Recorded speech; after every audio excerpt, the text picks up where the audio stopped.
So, welcome to this week's episode of Conversations with an Investor. Now, in a little twist, I'm going to discuss going down a little rabbit hole.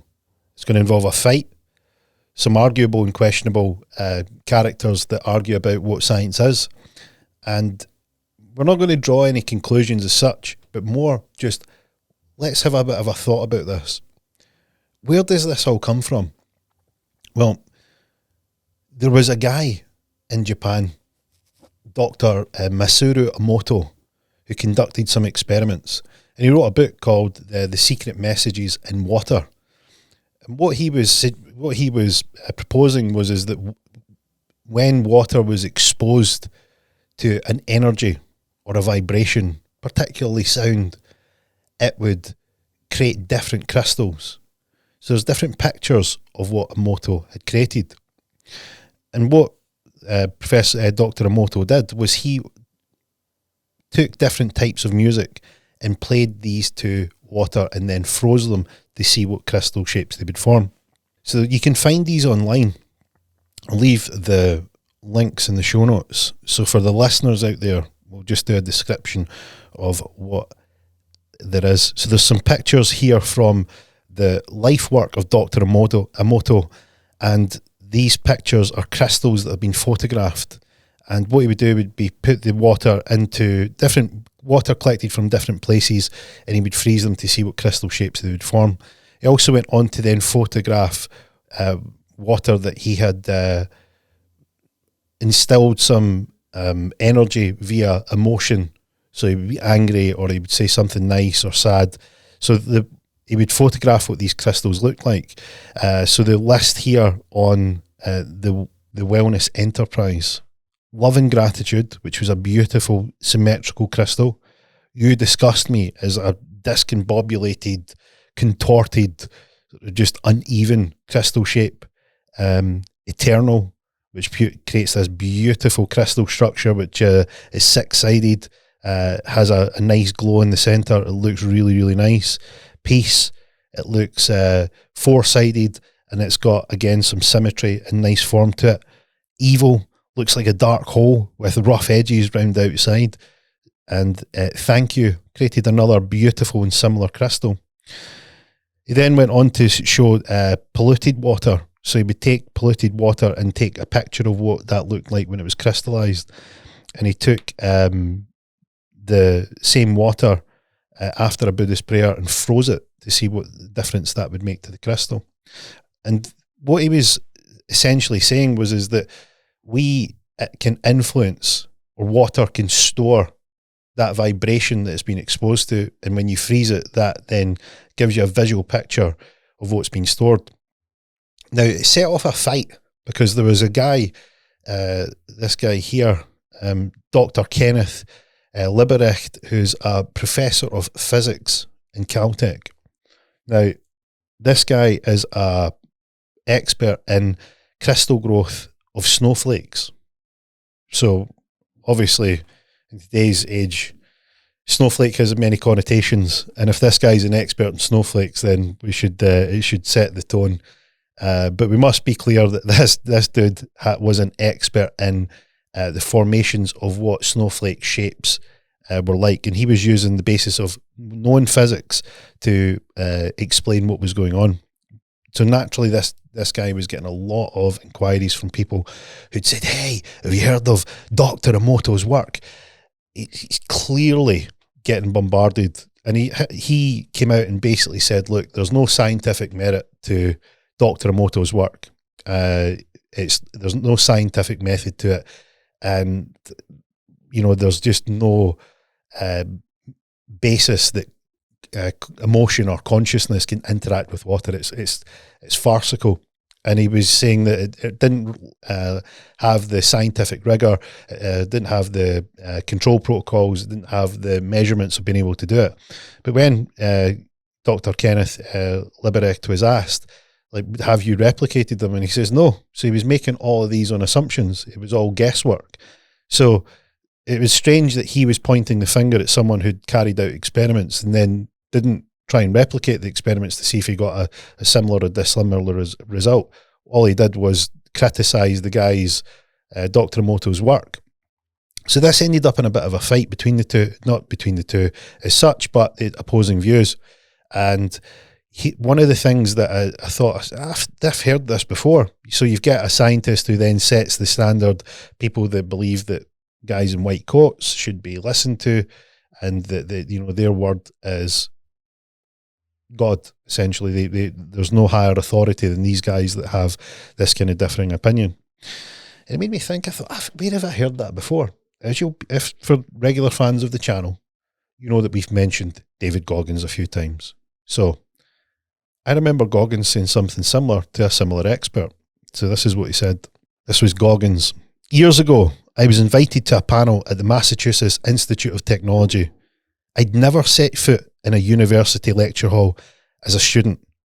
I'd barely graduated high school, yet I was at one of the most prestigious institutions in the country to discuss mental toughness with a handful of others. At some point in the discussion, an esteemed MIT professor said that we each have genetic limitations, hard ceilings that are the same. We just can't get over them no matter how mentally tough we are, and that we hit our genetic ceiling, he said. Mental toughness doesn't enter the equation. For everyone in that room seemed to accept his version of reality because he was the senior.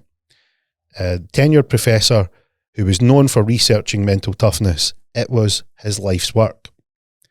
And it was also a bunch of bullshit. And to me, he was using the science to let us all off of the hook. I'd been quiet until then because I was surrounded by all these smart people feeling stupid, but sometimes the audience noticed I had a look in my face and asked if I agreed. And if you ask me a direct question, I won't be shy. There is something to be said for living it instead of studying it, I said. Then I turned towards the professor. What you said is true for most people, but not 100%. There will always be the 1% who are willing to put in the work to defy the odds. I went on to explain what I knew from experience, that anybody can become a totally different person and achieve what the so-called experts like him claim is impossible. But it takes a lot of heart, will, and an armoured mind. So there's Goggins. He's went into this esteemed establishment, one of the greatest institutions in Western civilization.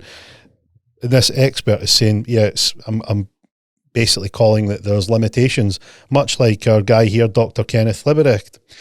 Now, one of the things that we're doing over at the mindset community is that we're talking about how what you say impacts you. So if we take, for instance, what Dr. Emoto had said, he says, look, you have the ability to interact with energy fields, and that's used through your energy. And if that water can be influenced by the energy field that you give out, love, hate, positivity, negativity, peace, joy, evil, and so on, then it will affect what's stored within those molecules, as he explained when he froze the molecules. So it's interesting that we say that because, one of the things that we see a lot of the time is that, like, is positive mental attitude really a good thing? And if it's as simple as that, then why do people not do it? And it's one of these things that you can get caught up in the trap. You can get caught in that loop of your own mind and your own thoughts, where sometimes you can say, I'm not worth it, I'm stupid, people like me don't get this, I can't do it, why bother, why try, this is for other people, and so on. So imagine if Dr. Emoto's work has any bearing of truth, which, as you can see in the pictures, surely can't disregard what the guy has done. It's certainly worth considering that what we say to ourselves is quite important. And if anyone has done any work where they have changed their thought patterns, which, believe it or not, isn't as difficult as you think, it's difficult to stick to. It's not difficult to learn how to do it. But if you stick to it, you will have noticed, if you do it, there's a change in your results. And just like Dr. Emoto had done with the water, when you start to put positive energy, it can influence the shape of those crystals. It then led me to think about, well, what is sound is a vibration. So it's created by vibrating the molecules of air that give off a sound. And it made me think of famous scientist Nikola Tesla. Nikola Tesla has this famous quote where he says, if you want to find the secrets of the universe, think in terms of energy, frequency, and vibration. You think to yourself, well, here's another esteemed scientist who, like, by all, one of probably the greatest minds in modern history, has put this out there to say, hey, look, think of things in terms of energy, frequency, and vibration. Well, if we look at positive and negative, that's an energy. If we look at what we say to ourselves, that's a vibration. And we look at the frequency in terms of how often we might do that to ourselves, and what we're saying. So I'm sure if you think of anyone that you've spoken to and they're maybe stuck in their own ways, and just listen to the language that they come out with. You know, there's a reason that people that always go on about being sick are always sick. There's always a reason that people that talk about being in debt never get out of debt. There's always people that are stuck in the rut because it's what they create, what they think about, and it's this constant thought pattern that they have. And you get more of what you focus on. So if you're focusing on these things, you're going to get more of them, because you got to remember, if Emoto's work represents how we store things, and if we are between 70 and 80% water, well, imagine this body that we're in is just a huge storage device for the things that we get. So it's not only the things that we say to ourselves internally, and it's also the areas we engage with. So who are the people that you're around? What are they saying? Are they good or bad for you? Do you have a good influence or a negative influence? Is people doing, good for you? Are you around the right people? Are you around the right energy? And you go, well, at some point, even the most skeptical people will think, oh, this is all woo-woo, airy-fairy stuff. But what happens when science actually meets the spiritual? Because there is a crossover point where you say that this energy, frequency, and vibration sounds more spiritual than it does science-based. But there's been many cases where you can find the spiritual overlap between the scientific tests. And you look at, there was a famous Gaia series, and I would urge you to take a look at it, where it's called Mind Over Water, and it's the wisdom teachings. And there's the commentator on here is a guy called David Wilcock.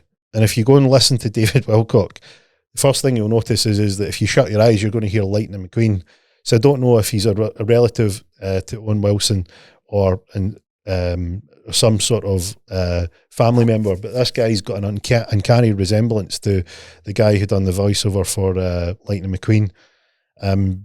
That said, there's a great series where he goes into some of the overlaps between what is considered spiritual and woo-woo and what's scientific and where they meet.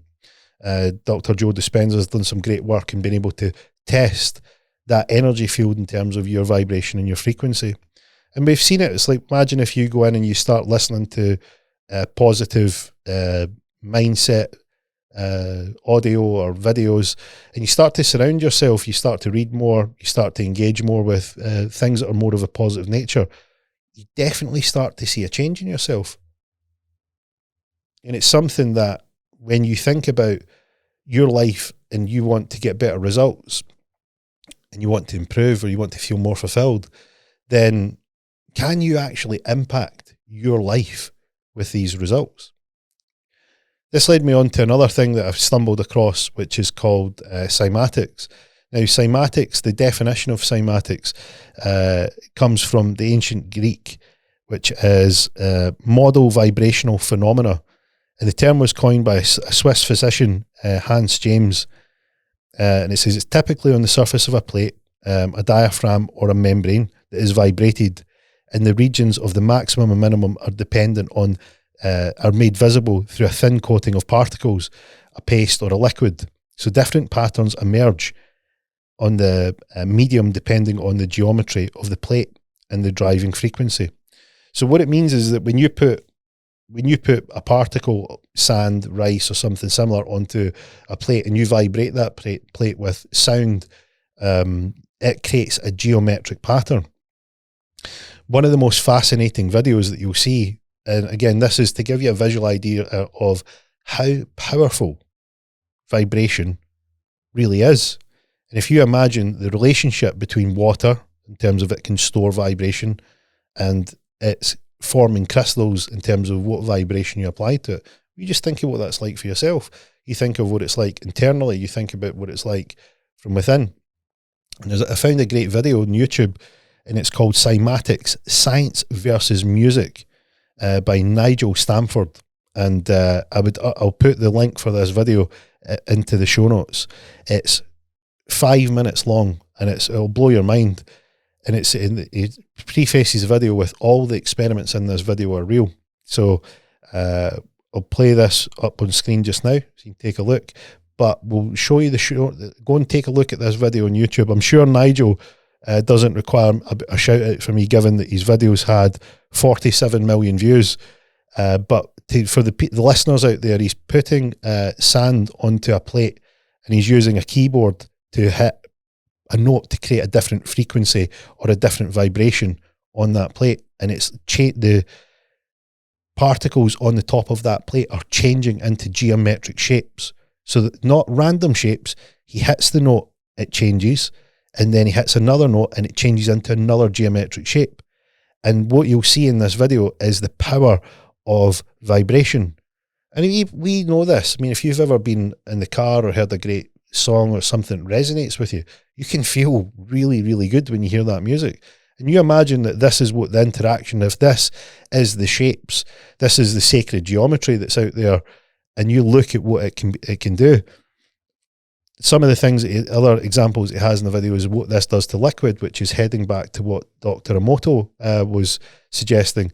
And it shows this fluid that he's put in a tray and then sat it on a speaker, and the speaker is playing different musical notes, and you can watch what it's doing to the water. Even the test where he has a garden hose, and that hose is letting water come out, and when the drum beat hits, it's actually changing the shape of the water, and you can see it shifting in the video, so that you can see the power of the vibration and what it can do. And this is when we come back to like what is this power? I mean, if this is what it's doing to water and what it's doing to particles, and it's showing these coherent, very structured, very detailed geometric shapes, then if we look at what Emoto had done when he's doing this with water and then freezing them and it's making all these shapes, is it worth considering that there might be something to this? And I would say that there is. And certainly from my own experience of seeing people that are looking to get the most out of themselves, it's a key thing to think about what power those vibrations have, that energy that we have. If we are applying thoughts, we're applying energy. You know, we're applying that to ourselves, and we're working out things like, are we worth this? You know, am I good enough? Should I pursue this?